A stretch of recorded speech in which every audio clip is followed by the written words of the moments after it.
Seattle News Weekly from Fox 13. Hello and welcome to Seattle News Weekly and Happy New Year. I'm David Rose, along with Lauren Donovan. I'm Lauren Donovan. Happy New Year. Hey. Yeah, are you ready for an exciting 2026? Oh, yeah. More news, more stories. A little break tonight to celebrate, and then we'll be right back at it. Well, you're one of my favorite people in the newsroom because you bring a passion to your work, really to your whole life. I think it's kind of your life philosophy. Oh, that's so sweet. And when you dig into an issue, you go deep. And you get great information. I think one of the biggest stories of 2025 was all this flooding that people have endured. I was traveling over the holidays, and everywhere I went, people asked me about the flooding. Well, I started my trip off. I was with my husband in D.C. for some of his work and seeing family out there, and I'm listening live on NPR while I'm in an Uber, and they're like, catastrophic flooding in the Pacific Northwest. I'm like, oh my gosh, can you turn that down? Because as a reporter, you want to be out there on the scene, not visiting your in-laws, you know, as there's a historic monumental event in your community. Well, and while I was gone, you broke a big story about flooding. So kind of set up the story that we're going to let our listeners hear. Well, I think I started trying to really amass it over the span of 2 weeks, David. I was noticing online, just on my social media feed, I was getting a lot of content that felt, dare I say, conspiracy theorist. And they run the gamut. So like mediums claiming that they predicted the floods back in September. Others online propagating that it's weather manipulation. Some other folks had some crazy AI videos just talking about, like, you know, there's a profiteering element. People benefit off the levees breaking, so there was something intentional. It felt like an Illuminati type scheme. So I just started saving them over time. And I was like, if I keep seeing this, then maybe this is indeed a story. And then I heard from our colleague Dan Griffin that he interviewed Mayor Dana Ralph of Kent, and she was having serious concerns about the AI distortion of reality, where people are seeing videos that look like they're real of floodwaters completely decimating the Kent Valley that just were not real. And so having all of this kind of come together, I was like, yeah, this is a story. So then I turned that on Monday. So this was insulting to the people who are still digging out, trying to rebuild, get the mud out of their place. I mean, there's so many people that are trying to figure out how they're going to afford all this on top of that. We're going to play this for the listeners for your report, and then we'll come back and we'll talk about it. So take a listen. In a world where you don't know what you can believe, I saw it with my own two eyes, no longer applies. Just because you saw it does not make it real. The conversation first kicked off in Kent. At the height of the flooding, Mayor Dana Ralph told us AI images online have distorted reality and spread fear. So we have seen in this event a number of AI-generated videos claiming that there was an actual flash flood wall of water coming through the Kent Valley. I have seen videos with houses floating, cars floating. As impacted communities begin to dry out and evacuees return home, misinformation lingers on your social media feed. Oh, I've been waiting for this one. Verified accounts like Spirit Mentor Jen Abra claiming they predicted this devastation. Because I had a massive vision of the levee will bust again. But it's not just mystics out there. Conspiracy theories abound too. And after seeing several show up in my algorithm, I turned to a South King County leader for answers. Can you see here okay? I set up a call with the mayor of Pacific, who was on the ground of the disaster. Neighborhoods in his city submerged, where emergency crews raced against the clock to make repairs along the White River. What did he have to say about all this? This one, first and foremost, is claiming that there is some divine scheme to profiteer off the losses experienced in towns like yours. They want you to believe the levee breaking in the Pacific Northwest was an accident. They told you it was aging infrastructure, heavy rain, bad timing. But levees do not just fail without warning. That's more of someone just trying to stir the pot. The city of Pacific, there's nothing to profit from. When it comes to federal aid, the federal government never makes you whole. Mayor Vic Cave argues strict state regulations and aging infrastructure are what really contributed to the flood protection failure in Pacific. If people don't know what they're talking about and they're on the outside looking in and then trying to tell everybody that this is what caused it and they don't have any supporting data or facts to support it. I mean, I know what caused it. It's a failure to act. I showed Mayor Cave another video from a verified account, this one with a different theory: weather manipulation. Bridges are collapsing, levees are failing, people are evacuating, and hundreds of thousands are left without power. And we're told it's just an atmospheric river. You know, this has been shared 24,000 times. A lot of these people are looking for relevance. They post this stuff online, and the more views and more clicks they get, that's how they earn their living. I mean, think about it. We're trying to recover, and we got people out there trying to stir something up to get people even angrier than they already are. Reporting in King County, Lauren Donovan, Fox 13 News. Okay, so is there any evidence that that medium predicted it? Did she provide videos that she posted before the flooding? So she said she didn't tell anyone about this specific prediction of hers, which is obviously very convenient. I'm glad you latched on this one, per her notes that she saved. So that's her log. But she has a following. I mean, these are verified accounts, David, with tens of thousands of followers. And this is a big national story that everyone wants to get their hands in. Yeah. And so folks are, as you heard, you know, the mayor of Pacific saying, trying to capitalize on it and be part of the conversation in a way that suits them and suits their narrative. Look, when you see a video with spider webs, calling it aging infrastructure, we're talking about flooding. I mean, and you hear that AI voice, you know, you have to know that is ridiculous. But here's the problem. Yeah. There are a lot of people that believe this crap. Well, if you go in the comments, David, you will see a lot of people that are saying, hey, I'm from this community, that don't trust how things were handled. And I was talking to Matt Smith, our colleague, about this earlier in the week, and he made a really good point, is like the real concerns, right? That there's aging infrastructure, and there are concerns that there's not enough dredging being done, enough work to prevent the flooding and do flooding mitigation, that they're pretty hamstrung by regulations in the state and the Clean Water Act, amongst other things.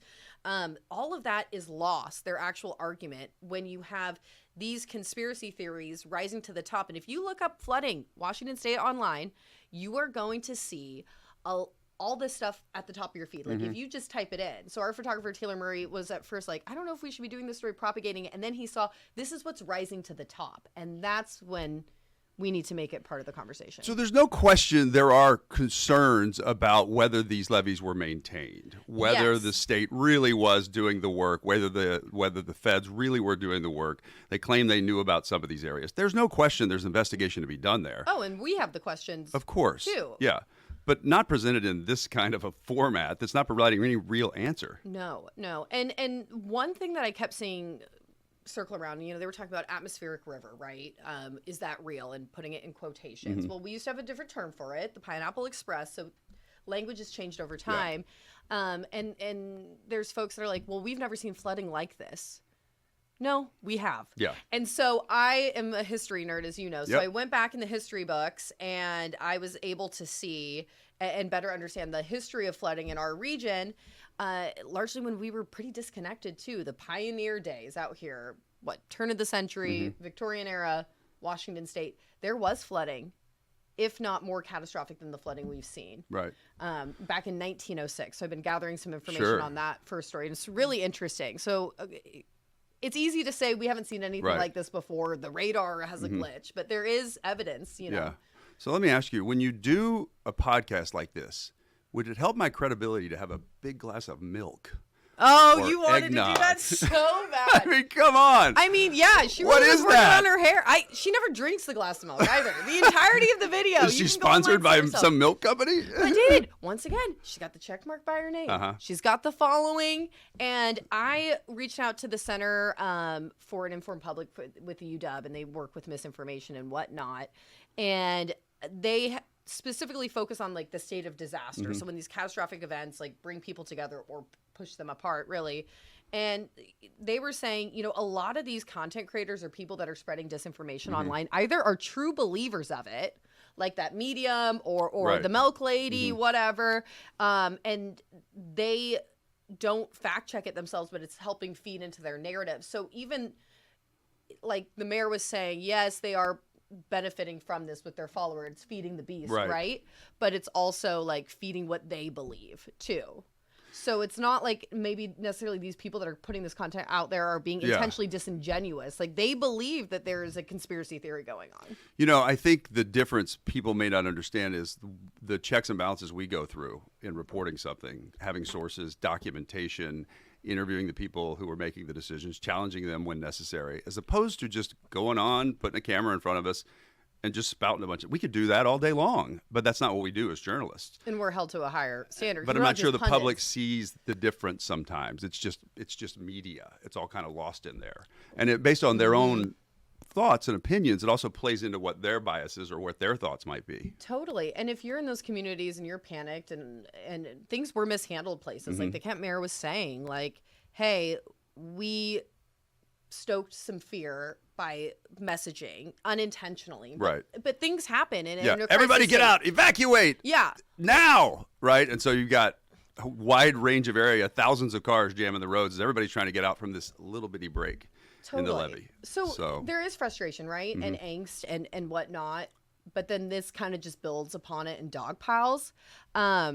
I did want to tell you, though, also about a story that I'm working on for tomorrow. Oh, good. Well, tomorrow and then the next day Yes. after I'm anchoring. So this will already be online by the time you hear this podcast. Yes, so it should be. Let me put you on a tight shot here. I want to see this All right. right up close. Okay. Tell us all about Prepare yourself. Uh-huh. Okay. History geek. I was mentioning the year 1906. So I want to take you back to a time. Tukwila, as you remember, there was a levee break there. There was a lot of concern.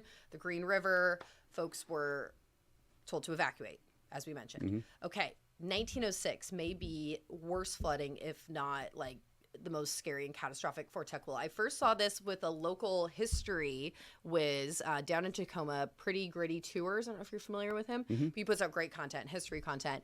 And he's going to do an interview with me tomorrow, and we're going to talk more about it. But in 1906, there was a flood that there was 10 feet of water covering all of Tukwila and much of the surrounding valleys.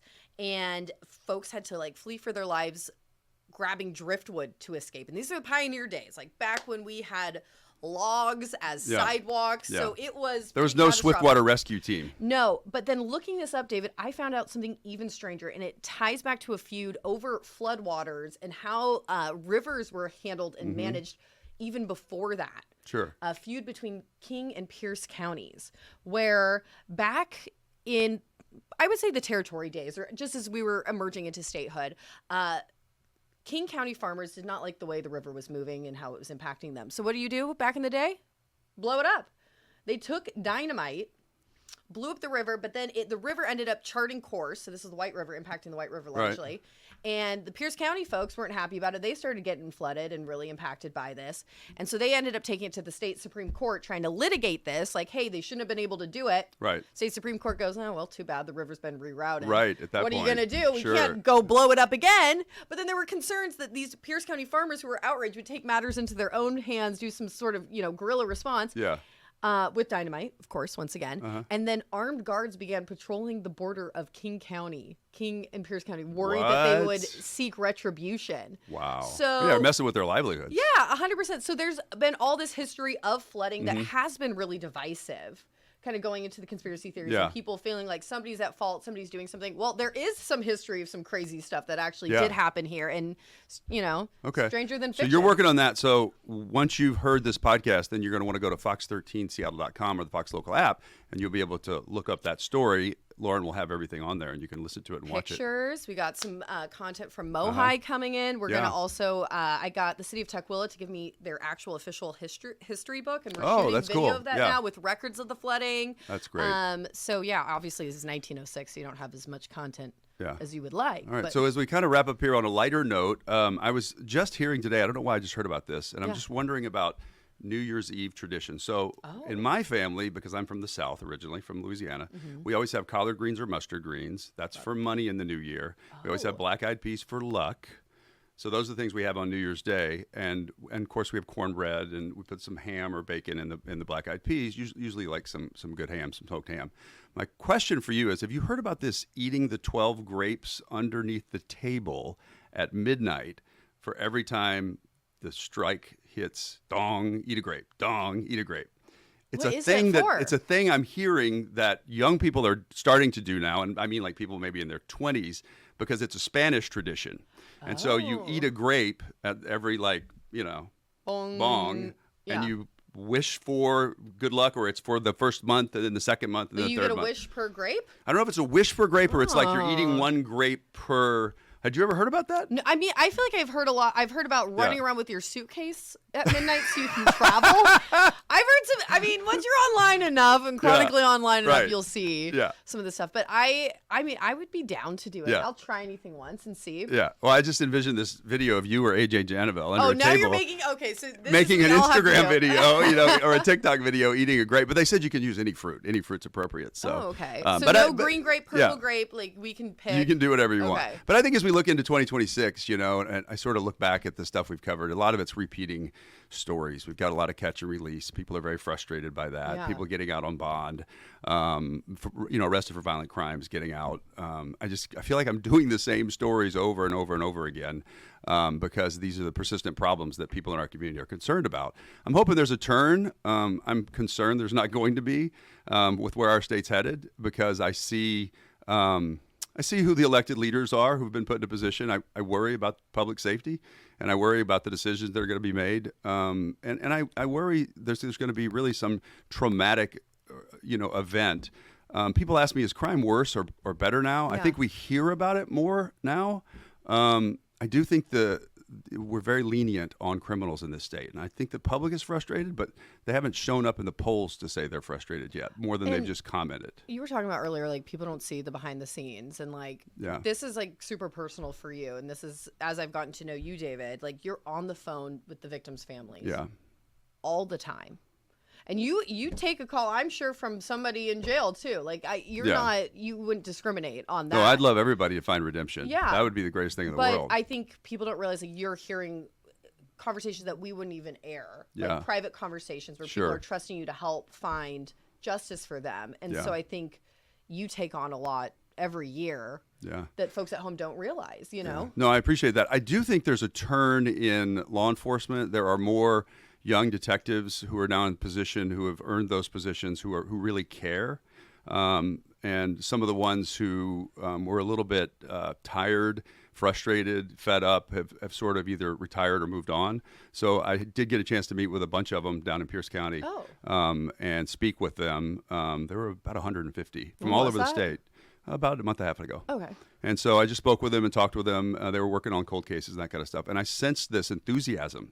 And that's what we love to see. So I'm hoping in 2026 we have many more of those announcements where a lot of these cold cases going back 30, 40 years are going to come. I can tell you for a fact, I know there's 2 coming. I can't even tell you exactly because I don't. What a teaser there. I know there's 2 big ones coming. I'm hoping that happens in the first part of the year. But the detectives were very excited about it because that genetic genealogy, that DNA, that kind of stuff is really helping move cases forward. And you set me up with that one when we went up to Pinnacle Lake. Boy, so she's talking about the murder of the mother and daughter up in Snohomish County that she went and covered. That father just reached out to me again. And he is just adamant that he wants to get it solved. You look at John Benet Ramsey, that case should be solved by now. They've got DNA. Well, and everybody in the public knows that name. Yeah. So I expect something big out of that case this year, and then our local ones, and then of course you have our regular stuff that we cover, and it's horrific. There's too much murder suicide. There's too much family violence. It doesn't get covered a lot because there's not somebody on the run, that kind of stuff. But there's a lot of families in pain. Yeah. I appreciate what you do. What are you going to focus on in 2026? More history stories. Yeah. Diving in. Because please balance out all the terrible violence and blood I'm bringing to the newscast. I know. Hey. Well, sometimes we can find a way to make them be married there. But there's always, for me, I always just want to know, what is the context to this? Like, is there some sort of precedent? Has this happened before? And that helps me be informed moving forward, or like something that ties into things I didn't even realize, like about my community growing up here as a kid. Like, oh wow, there's a connection here. So I think, or maybe lessons we can learn from things in the past. Yeah. That's cool. There's a lot of things that seem to repeat themselves. Yeah. Well, I think it's awesome. Well, I look forward to those. And like I said, Lauren brings such a passion to the job, and what you see on TV is what you get, and that's a wonderful thing. So we appreciate it. We're glad that you're here. Cheers. Thank you all for being here with us and listening, and we hope you all have a wonderful 2026. We're here if you need us. My email is david.rose@fox.com. Lauren.donovan@fox.com. Yeah, so we're there. Please make sure you got the Fox Local app. You can download it to your phone.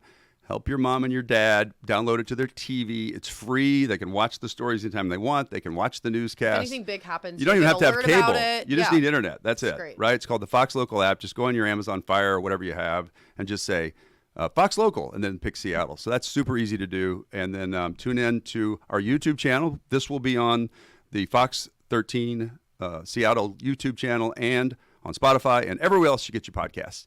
And we'll see you again next week. Have a good week. Seattle News Weekly is available wherever you get your podcast.